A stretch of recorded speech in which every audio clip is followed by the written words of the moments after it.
Narito ang 10 benepisyo ng pag-ehersisyo sa Tagalog. 1. Pinapalakas ang puso. Ang regular na ehersisyo ay nagpapalakas ng puso at nagpabuti ng sirkulasyon na nagpapababa ng panganib ng sakit sa puso, alta presyon, at stroke.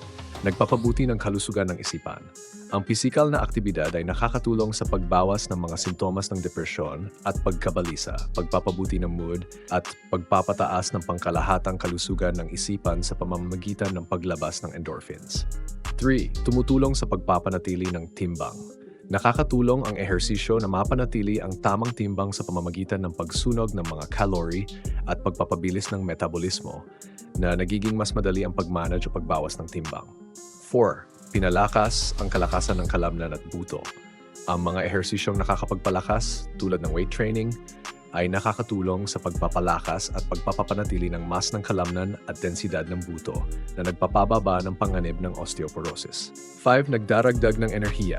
Ang regular na ehersisyo ay nagpapabuti ng tibay at lakas na ginagawang mas madali ang pang-araw-araw na gawain at binabawasan ang pagkapagod.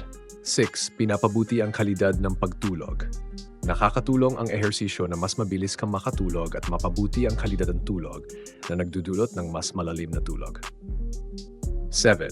Pinapalakas ang immune system. Ang regular na ehersisyo ay sumusuporta sa immune system na ginagawang mas matatag ang katawan laban sa mga impeksyon at sakit. 8. Nagpapabuti ng kognitibong pag-andar. Ang pisikal na aktibidad ay naugnay sa pagpapabuti ng pag-andar ng utak, kabilang ang mas mahusay na memorya, konsentrasyon at pagbaba ng panganib ng cognitive decline. 9. Nagbabawas ng antas ng stress.